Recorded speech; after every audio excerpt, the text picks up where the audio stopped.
Control. Simultaneously, Obama launched USAService.org. The new website deceptively masquerades as a federal agency, but in reality is a recruiting tool building a separate, completely private army outside of government that takes orders directly from Obama's controllers. Barack Obama has refused to rescind Presidential Decision Directive 51, signed by George W. Bush. The directive plainly states the president is a dictator and that Congress is ceremonial. We cannot continue to rely only on our military in order to achieve the national security objectives that we've set. We've got to have a civilian national security force that's just as powerful, just as strong, just as well funded. President Obama and his Chief of Staff, Rahm Emanuel, have repeatedly stated on the record that all Americans below the age of 64 will be forcibly conscripted into federal service. Citizenship is not an entitlement program. It comes with responsibilities. Everybody somewhere between the ages of 18 and 25 will serve 3 months of basic training and understanding in a kind of civil defense. Now, it doesn't always have to be service in uniform. One of the things that if you talk to our generals, they are desperate for is a civilian counterpart to our military forces. So is this compulsory then? Well, you have to, in a sense, it's a required of everybody, 18 to 25, 3 months, and at some point at that point you do it. Obviously, I'm not going to say perfect legislation. We'll work that process through. You could do it during a college summer, or you could do it after high school.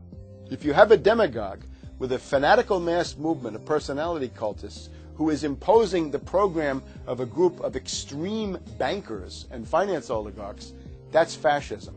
Obama's transition site, change.gov, proclaimed that middle school and high school students will be forced to serve the federal government. Fascism is gutter up, streets up, hooligans, thugs, fervently idealistic students, swarming adolescents, just the kind of thing you see around Obama.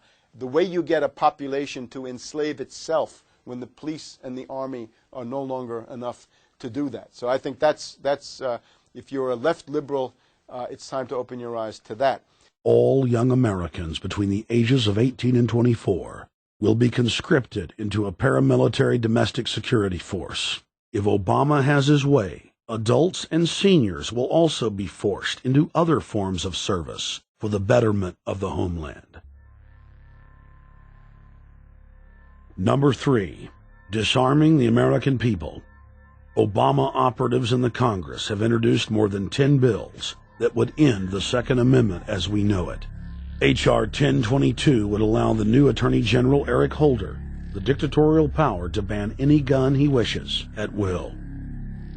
In 2008, before the Supreme Court, in the D.C. gun ban case, District of Columbia versus Heller, Holder argued for the complete disarmament of the American people and that only the military should own firearms. H.R. 257 would ban all youth shooting sports, including YMCA and Youth Olympic shooting clubs. H.R. 45 would force all gun owners to undergo federal psychological screening, registration, and testing to keep their firearms. White House Chief of Staff Rahm Emanuel has proposed the extrajudicial banning of any American on the fraudulent no-fly list from owning any firearm. That is, if you are on the no-fly list because you are known as maybe a possible terrorist, you cannot buy a handgun in America. Over 25,000 Americans are added each month to the no-fly list, which numbers over 1 million people who have not been charged or convicted of any crime. It's a case of mistaken identity for a 5-year-old boy from Normandy Park. He had trouble boarding a plane because someone with his same name is wanted by the federal government. King 5's Mimi Jung is live at SeaTac Airport to explain. Mimi. Lori, it's hard to believe that a 5-year-old could be considered a threat, but that's exactly what happened here at SeaTac last week when Matthew Gardner showed up for a flight to LAX. As 5-year-olds go, Matthew Gardner is about as harmless as you can get. But when he and his mom checked in for their flight at SeaTac last week, Matthew was considered the criminal. If you're on that no-fly list, your access to the right to bear arms is canceled because you're not part of the American family. You don't deserve that right. There is no right for you if you're on that terrorist list.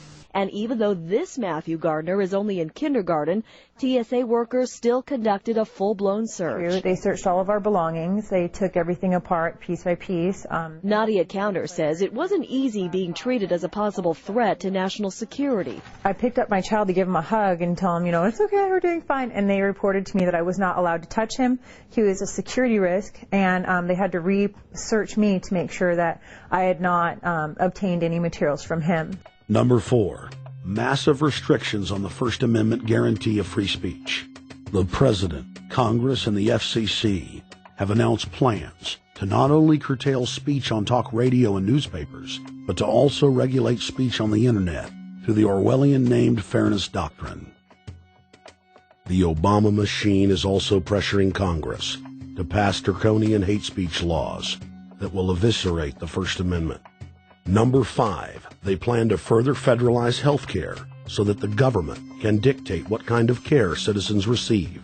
Modeled after the British system, this includes rationing care and restricting what procedures the handicapped and elderly are eligible for. Number 6, Obama is already pushing to expand the Department of Defense budget and to station more U.S. troops overseas to encircle Russia, China, Iran, as well as setting up bases in Africa under the pretext of humanitarian aid, and dominate and occupy Africa through AFRICOM. So we're taking your phone call, seeing what you think of Barack H. Obama. Is he a Judas goat? Is he a front man? Is he a betrayer? Let's go to Anthony in Georgia. Anthony, what's your take on Barack Obama? They put the face of Barack Obama as part of their public relations because it's like in the old folk tales about vampires. A vampire cannot force his way into somebody's house. It's against some kind of metaphysical law. So the vampire has to persuade the resident of the household to open the door and invite him in. So they're going to look at the peephole at Barack Obama, which looks like them and appears to be on their side. They're going to say, okay, here's my ally. Let me open the door and let me let this person in. And then Barack Obama is just, of course, a front man for the American empire, where he's going to have the entire U.S. Navy, the entire U.S. Army, and the entire U.S. Marines under AFRICOM command. And, of course, he's going to turn it into a new Iraq, and he's going to turn it into a new Afghanistan. Every operation that you see going on in Iraq and Afghanistan is going to propagate to the poor countries of Africa. And well, sir, I agree with you. They're looking to the people. They see a handsome, smiling African face. He's all, hey, I'm from Kenya. And then it's a total bait and switch. But it's the same thing here in the United States where they would get sellout Native American chiefs to sell out their people. This is the oldest trick in the book. And he can also pacify the most downtrodden minority groups in the United States. And he's saying, hey, get ready for sacrifice. Get ready to lose your standard of living. They're like, yay, I love Obama. They could never get away with this with a John McCain.